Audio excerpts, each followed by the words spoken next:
Haleluya, bene data nongeye kubashimira kubw'umwanya wanyu mufata kugira ngo munkurikirane. Ntago mbifata nk'ibisanzwe bene data, ahubwo Imana ijye ibibahera umugisha, kandi kirushijeho Imana ijye ibafasha kurushaho gusobanukirwa ibyo iba yanshishijemo. Rero ubushize twaganiriye ku bice 17 mu gitabo cy'ibyahishuwe, tuvugaho ku mugore wari uhetswe n'inyamaswa, dusobanura uwo mugore uwo ari we. Ariko munyemerere nongere nanone se nkuvuga kuri uwo mugore, hari imirongo imwe n'imwe ngira ngo nze kugarukaho, hanyuma turushaho kuganira. Turaza nanone gusoma mu byahishuwe ibice 17, turasoma umurongo wa mbere, dusimbuke dusome wa gatatu, dusimbuke dusome wa gatanu, dusome wa karindwi, dusome uwa 15 ndetse n'uwa 18. Umurongo wa mbere avuga ngo, haza umwe wo muri baba marayika 7 bari bafite za nzabya ndwi, arambwira ati, ngwino nkwereke iteka marayika ukomeye azacirwaho, yicara ku mazi menshi. Umurongo wa gatatu, anjyana mu butayu ndi mu mwuka, mbona umugore yicaye ku nyamaswa itukura yuzuye amazina yo gutuka Imana, ifite imitwe 7 n'amahembe 10. Umurongo wa gatanu, mu ruhanga rwe afite izina ry'amayoberane ryanditswe ngo Babuloni ikomeye, nyina w'abamaraya kandi nyina w'ibizira byo mu isi. Umurongo wa karindwi, marayika arambaza ati, niki kigutangaje? Reka nkumenere ibanga ry'uriya mugore n'iry'inyamaswa imuhetse, ifite imitwe 7 n'amahembe 10. Umurongo wa 15, nuko arambwira ati, ya mazi wabonye wa maraya yicaraho niyo moko n'amateraniro y'abantu n'amahanga n'indimi. Umurongo wa 18 ari nawo wa nyuma, wa mugore wabonye niwe wa mudugudu ukomeye utegeka abami bo mu isi. Mana, ndagushimiye kubw'uyu mwanya nanone, ndakwihaye Mwuka Wera ngo uganze utegeke unyobore. Mu izina rya Yesu sengeye iri teraniro ry'abantu, sengeye imitima y'abantu, sengeye n'ubwenge bwabo Mwana. Ndakwingiza kugira ngo wihishurire ubwoko bwawe, uhishurire ijambo ryawe, maze Uwiteka uduhe kumenya, uduhe gusobanukirwa, kandi uduhe guhindukira nk'uko bikwiriye. Ni mu izina rya Yesu tubisabye kandi dushima twizeye, amen. Twaganiriye rero kuri uyu mugore, ariko nari ntekereje yuko twarushaho kongera kumuganiraho kugira ngo turusheho gusobanukirwa. Ikintu nifuza ahangaha ko dusobanukirwa ni ikintu cyangwa se ahantu uyu mugore yicaye. Umurongo wa mbere watubwiye ngo, haza umwe wo muri baba marayika 7 bari bafite za nzabya ndwi, arambwira ati, ngwino nkwereke iteka marayika ukomeye azacirwaho, yicara ku mazi menshi. Reka twongere dusome ku murongo wa 15. Haravuga ngo, nuko arambwira ati, ya mazi wabonye wa maraya yicaraho niyo moko. Ngo amazi wabonye wa maraya yicaraho ngo na moko, cyangwa se ngo niyo moko, ngo n'amateraniro y'abantu n'amahanga n'indimi. Bene data, twabonye yuko uyu mugore ari ikirere mu buryo bwo mu mwuka, n'ahantu mu buryo bwo mu mwuka, kandi tubona yuko uyu mugore cyangwa se kino kirere cyicara ku bantu, cyicara ku bantu kikahishurira abantu. Mu yandi magambo, aba bantu bicaweho na kino kirere, ibyo bakora babihishurirwa n'icyo kirere. None mwumva ahangaho ukuntu avuze ngo, nuko arambwira ati, ya mazi wabonye. Muribuka ku murongo wa mbere twabonye yuko ngo uyu mugore ngo yicara ku mazi menshi, ariko ngo aya mazi ngo niyo moko, ngo n'amateraniro y'abantu. Murumva bene data, birashoboka yuko uyu mugore yakwicara ku bwoko bwose runaka bw'abantu. Birashoboka yuko uyu mugore yakwicara ku iteraniro ryose ry'abantu. Birashoboka yuko uyu mugore yakwicara ku mahanga runaka. Birashoboka yuko uyu mugore yakwicara ku ndimi runaka. Yesu nashimwe cyane. Kandi birashoboka yuko uyu mugore yakwicara ku muntu umwe. Haleluya. Ku murongo wa 5 havuze ngo, mu ruhanga rwe ngo afite izina ry'amayoberane ngo ryanditswe ngo Babuloni ikomeye, nyina w'abamaraya kandi nyina w'ibizira byo mu isi. Murumva Babuloni ni ubwami bwigeze kubaho. Rero uyu mugore arimo kugereranywa na Babuloni. ntabwo ndimo kuvuga ku bwami aka kanya, niyo mpamvu nirinze gukomeza gushaka kuvuga kuri ubu bwami bwa Babuloni. Ariko Babuloni ni ubwami bwigeze kubaho. Iyo rero tuvuga ubwami mu by'ukuri ntabwo tuvuga ahantu hafatika, turavuga ahantu ho mu buryo bwo mu mwuka, turavuga ikirere buno bwami bwakoreragamo. Kuko bene data, iyi si turimo igizwe n'ubutaka, igizwe n'amazi, igizwe n'ikirere, igizwe mbese n'ibi bintu tubona bifatika. Kandi amami yose yagiye abaho ndetse n'azabaho ayobora ahagaze kuri buno butaka. Rero ubutaka nibuhinduka, ntabwo amazi ahinduka, bishobora yenda guhinduka bitewe no guhinduka kw'ikirere. Ariko ikintu nshaka kuvuga, ikintu gihora gihinduka tuvuga aha ngaha ni ubwami.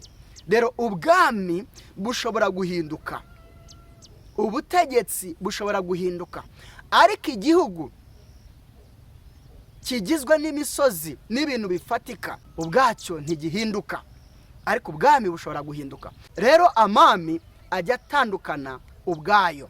Ubwami bumwe bushobora gutandukana n'ubundi bwami. Tuzarebera hamwe ubwami burindwi bw'isi bwabayeho kugeza ndetse no ku gihe cy'imperuka. Ubwami bwa munani buzashaka kuza, hanyuma Kristo akaboneraho kuza nawe.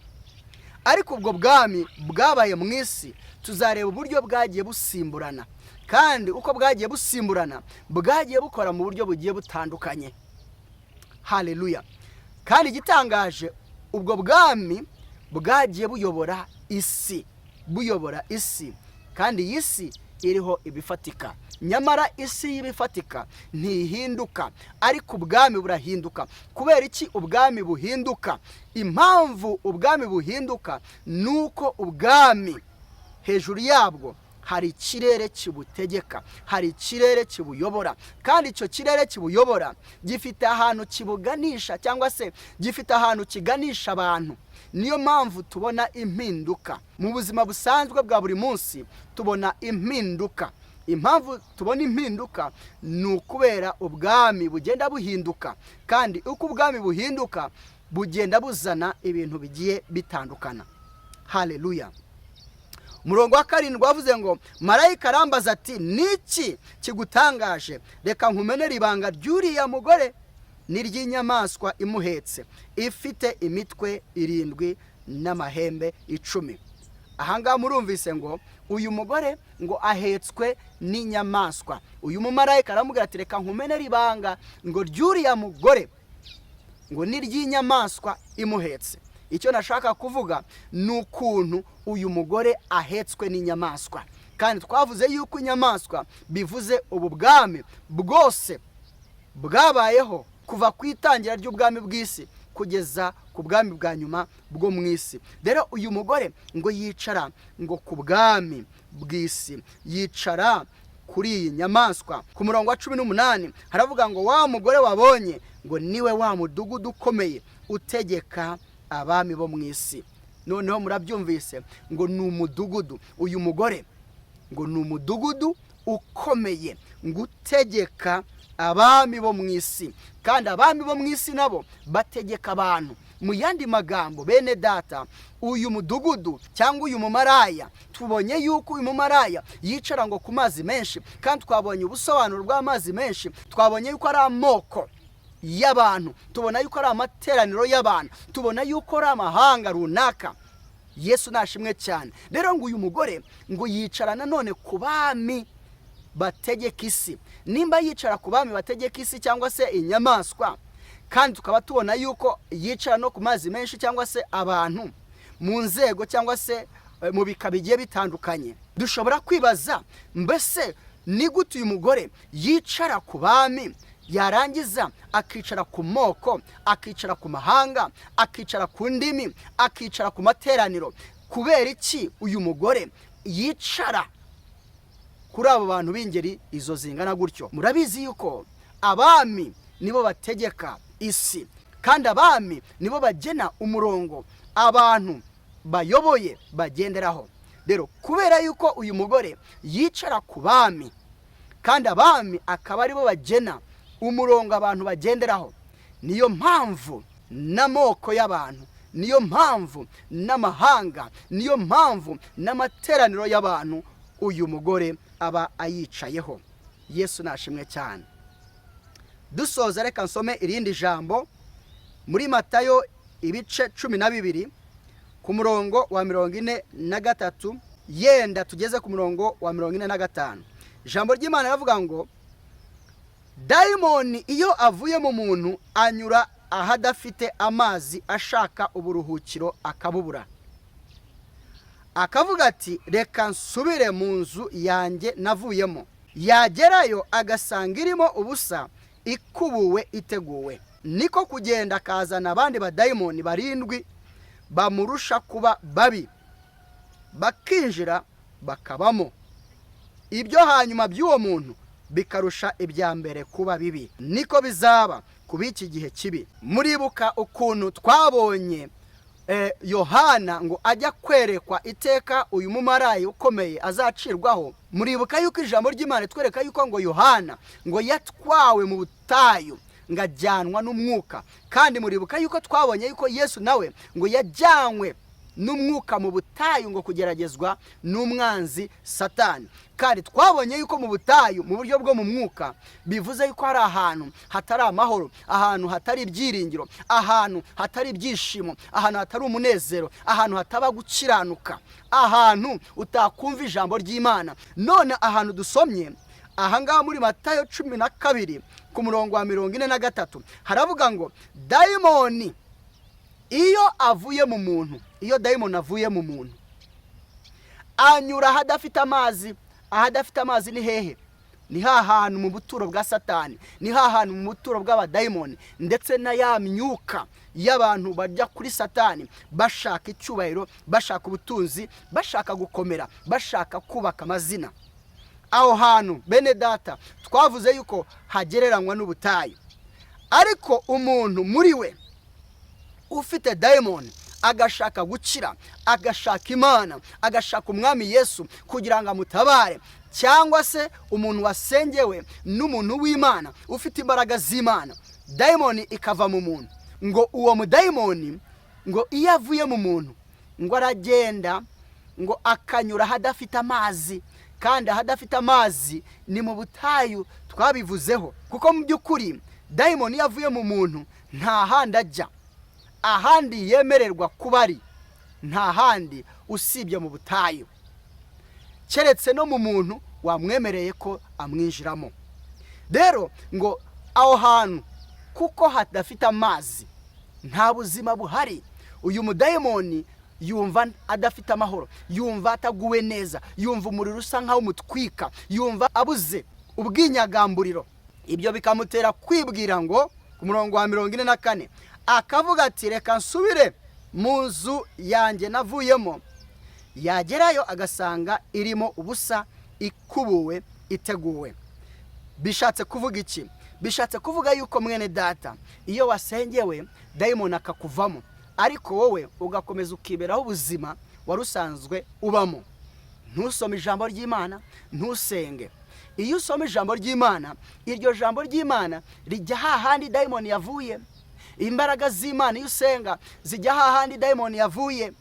Rero dayimoni iyo agarutse agasanga muri we harimo ijambo ry'Imana, hagasanga muri we harimo imbaraga z'Imana, ntabwo yakongera kukwinjiramo. Ariko ahanga ijambo ratubwiye ngo ngiye asanze ahantu hakubuwe ngo hateguwe. Mu yandi magambo harakubuwe, harasa neza, ariko harimo ngo ubusa, nta kintu kirimo.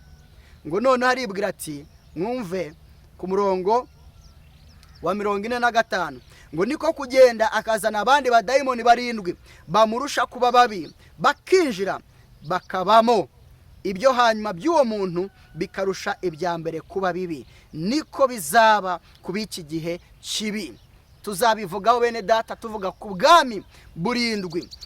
Igihe turimo ubwami bwose bwabayeho mu isi buzahuza imbaraga, bugiye kuzahuza imbaraga, cyangwa se umwuka, cyangwa se ikirere, cyangwa se imyumvire, cyangwa se imikorere, cyangwa se amahame, cyangwa se imbaraga zose zakoreshejwe mu bwami bw'isi bwagiye bubaho.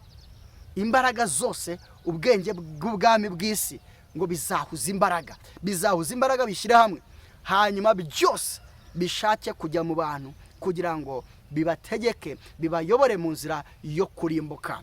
Niyo mpamvu uyu mudayimoni avuga ngo reka noneho nzane abandi badayimoni 7.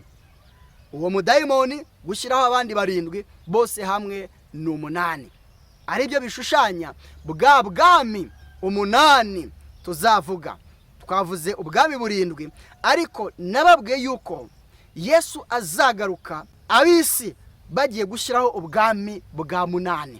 Aho ngaho Yesu nibwo azagaruka. Ubwami bwa 8 ntabwo buzategeka, Yesu ntabwo azabwemerera. Yesu nashimwe cyane. Ibi rero Yesu arimo kubivuga, ariko hari ikindi arimo kuvuga kiruse kuri ibi ngibi. Iyi mibare yo kuvuga ngo uyu mudayimoni ngo azibwira kuzana abadayimoni 7. Kuki yibwira kuzana abadayimoni 7? Kuki atari 2? Kuki atari 1000? Kuko twabonye yuko umuntu ashobora no kubabwamo n'abadayimoni 6,000. Ibyo twarabibonye. Umuntu Yesu yabajije aramubaza ati witwa nde? Wari urimo abadayimoni. Aramubwira ati ingabo, bivuze legion mu Cyongereza, kandi legion bivuze ingabo 6,000. Rero kubera iki dayimoni yibwiye iti reka nzana abandi badayimoni 7, ntitekereze abandi? Hari icyo birimo kuvuga. Kubera iki yavuze uwo mubare? Hari icyo birimo kuvuga bene data, kandi biravuga kuri bwa bwami bwose bwo mu isi.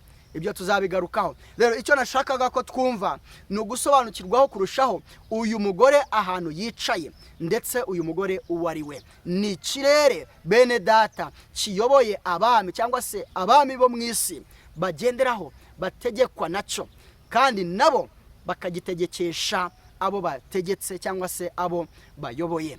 Yesu aguha umugisha. Mwami ndagushimiye kuri Imana yumva gusenga, kandi kuri Imana utugirira neza. Mwami ndakwinginze kugira ngo uduhe guhishurirwa, uduhe gusobanukirwa ijambo ryawe. Urakoze ko wumvise gusenga kwacu.